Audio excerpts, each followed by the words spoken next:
Hello, parents. This is Scott Giumini, Coach Giumini. If you were unable to attend yesterday's Zoom or last night's Zoom, all I'm gonna do is kind of go over what I discussed yesterday in the Zoom, and to kind of give you a little bit of a brief introduction to middle school track. This presentation you will be able to find on Learwood's athletic department homepage. I'll also have it posted. I have the video posted without audio in or on the Remind app. You also have now the one that's live with audio if you want to hear my voice for whatever reason. A couple things you want to talk about here. We want to talk about the Remind app. Some of you probably have it in your child's classroom. The Remind app is the best way for me to push out information to you, since I don't have everybody's email address, and that becomes a little bit high volume, if you will. So this is the best way for me to get instant feed or input information out to you. You will see there's a class code for 8th and 7th grade. There's not two separate teams, there's just one, but to handle the volume of participants in the Remind, you only get a certain number. I've just made two different Remind apps, and all it is really, it's the same information pushed out to both, but this is the best way. Again, especially sometimes when the weather becomes harsh and we can't have practice outside, this will be a way I can cancel practice. It's also a way sometimes in the past couple of years we've had meets canceled, and we don't find that out sometimes till noon the day of the meet. This is the best way for me to communicate to both you and your student athlete quickly.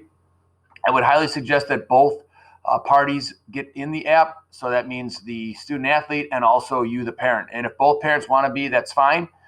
It's not required, but sometimes one gets the text message before the other due to work and whatnot. So there are the two codes for Remind. All right. Oh, sorry about that. Next one here, just administrative items. And I know Miss Leonard talks about this in her email. It just kind of, if something that should happen this year regarding to maybe a student athlete's not happy about their role in the team, they should always approach the coach first. Go home, and I do this with my daughter who's in high school. Have the student athlete come home, talk to their parent, explain to them what they're dissatisfied with. And then you as the parent can kind of coach them through, well, say this, and this to your coach, and allow them to kind of be an advocate for themselves. That's step one. Should something not be resolved once they come home and you talk and you're not happy with the outcome, feel free to contact me and you and I can have a conversation. If you're not happy with those results, you can obviously contact Ms. Leonard and then Dr. Nug, the way the ladder little works there. In the past 3 years I've been coaching track, haven't had really any issues. But again, something could happen, and there's kind of the way we work things out. And as with all sporting events, obviously emotions are typically high after a meet or after a game. And that's probably not the best time to have a discussion with me or me with you regarding performance or role on the team. Allow 24 hours to pass. We can all calm down a little bit, reflect, and then have a nice productive conversation afterwards, should you still be a little bit upset or a little bit heated about things.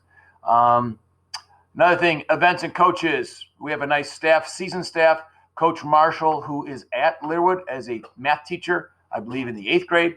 She's going to be in charge of sprints and relays. Coach Schofield, who's also part of the cross-country varsity track team up at the high school. He'll be our distance coach. And then we have Coach Chafin, who is right now a long-term sub at Redwood. Coach Schofield and Chafin and Coach Scarvelli are all Avon Lake grads. So definitely committed to the program and to the district, which is always great to see. Coach Chafin will do our hurdles. I will be doing the jumps, long and high jump. Coach Lynch, he's a science teacher at Learwood. He is going to be our pole vault coach. Now, typically pole vault, they participate in practices up at the high school, which is great for us because then they can work with the high schoolers and also the high school coach. And then Coach Scarvelli is working with our shot and disc. He's always develops a great program for the kids. And if your son or daughter is partaking in shot or disc, Coach Scarvelli has a Google Classroom that I highly advise them getting into because he posts great information there. Here's a list of all the meets for the season. Now, you notice April 20th, that's an open date. That could be filled eventually.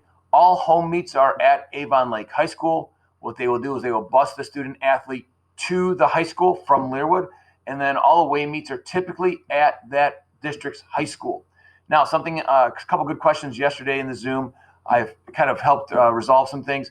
Right now, from my understanding, if your son or daughter is strictly online learning, they can still take the bus. You also have the option to drive them to any meets. Now, that option is available both for out of school or online students and also students who are at Learwood during in-person instruction. The buses will be a little bit cramped. I don't know if they're going to give us more buses to handle the volume of students that we have. So if you feel safer with transporting your son or daughter to an away meet or even to a home meet, that is great. Just please communicate that with me so I know on my head count who we have going in cars with their parents and who are taking the buses. But that option is available to you this year. Spectators was a question that was asked last night. As of right now, I think they're going to go with the 2-person or 2 people per family or student athlete for spectators. And what you can do, that they're going to meet on that, I think next week or this week, the ADs from all the different SWC schools and kind of iron out a plan. Also, too, and I'll talk about this in another slide, we always need parent volunteers to help the track meet run smoother. We always have parents at high jump and long jump pits. We also have the pole vault to help out. And we always need people to help with the stopwatches at the finish line. So if that's something you want to do, that's great. And also, too, if you work the system, one parent volunteers, then you can bring the other parent and maybe a grandparent or maybe a younger sibling, an older sibling to watch the event, should they allow 2 spectators. That's how you can game the system as far as getting more people in to watch your son or daughter participate. I didn't say that out loud, did I? Anyways, some of the way practices work, practices run from 3:15 to 4:30.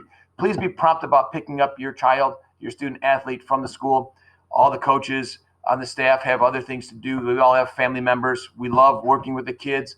But once the practice ends, we need to get in our rest of the routine. I know I have an after-school job. I know Coach Schoolfield has an after-school job that we need to sometimes get to quickly after practice. And I know other people have family members we need to get to. So please be respectful of that 4:30 end time, as we are. Now, if your son or daughter is participating in pole vault, they'd be picked up from the high school. Now, what we're going to do for the first 2 weeks, possibly 3 weeks of practice, is run a Monday, Wednesday, Friday schedule where the ladies, the first week 1, March 1st, will come in on Monday, Wednesday, and Friday, and then the gentlemen will come on Tuesday, Thursday. The following week, week 2, we'll just switch roles.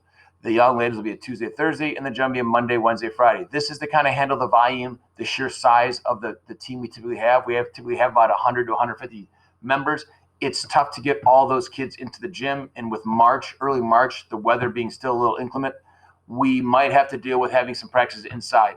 And ideally, we'd have a smaller group with just one gender, and that'll help us alleviate some of that overpopulation. And then also, too, hopefully that 3rd week, weather's breaking nice for us, and getting outside, it's a much easier way to space people out. Now, practice expectations. You should attend all practices, or student athlete, your child should attend all practices.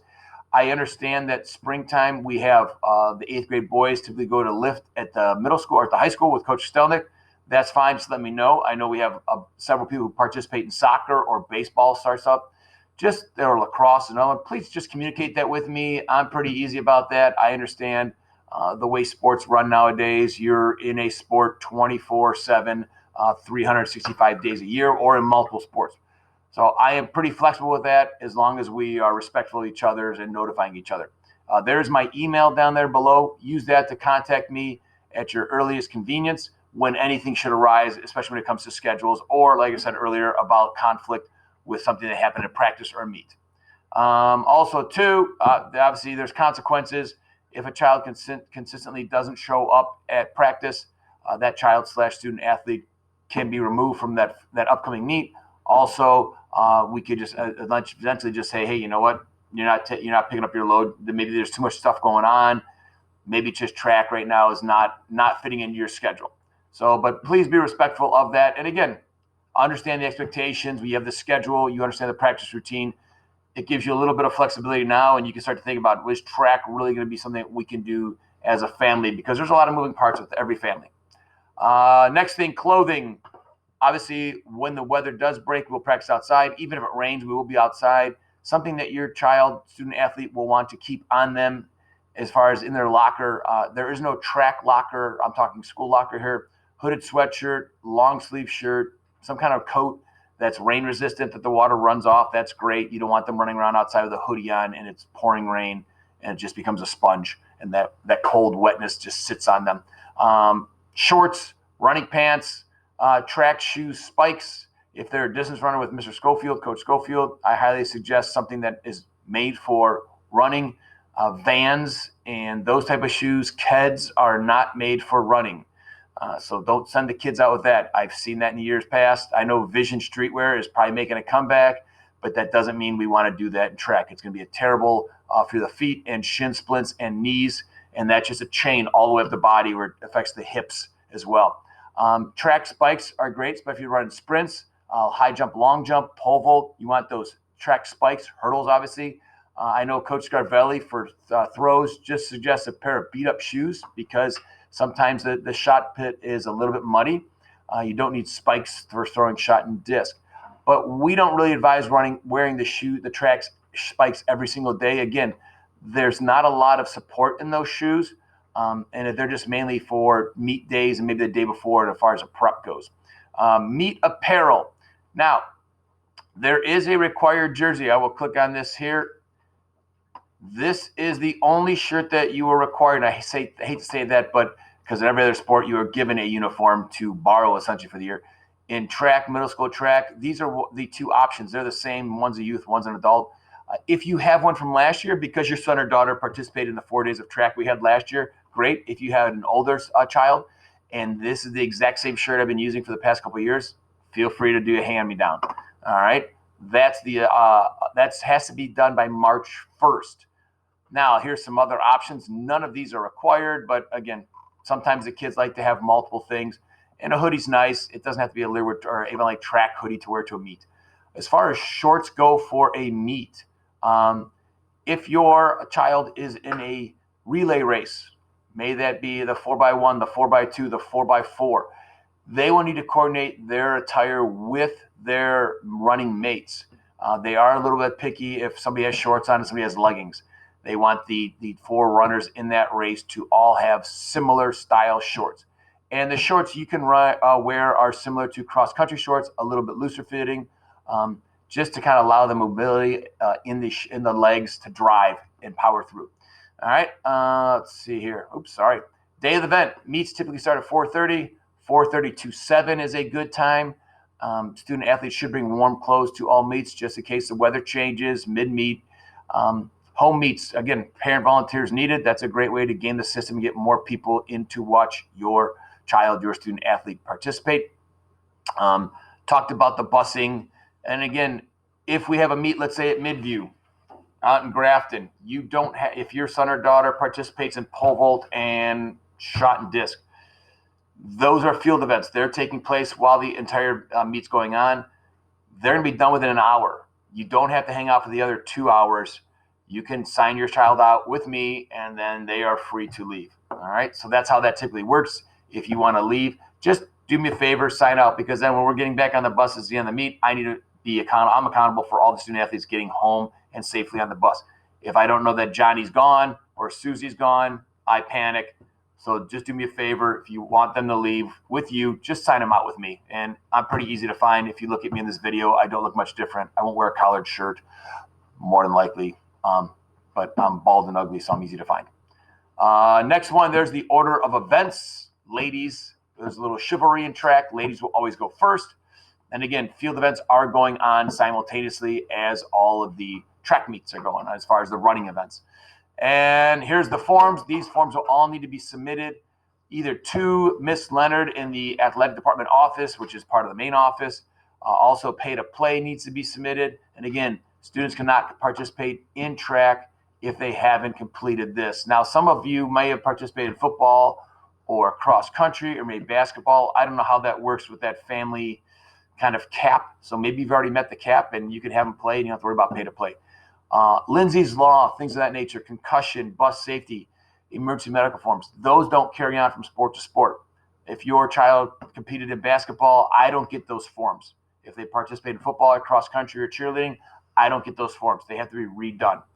All right. I hope this helps. If you have any questions, again, you can always contact me via my email address, scott.giomini, G-I-O-M as in Michael, I-N as in Nancy, I, at Avon Lake City Schools, make sure that's plural.org.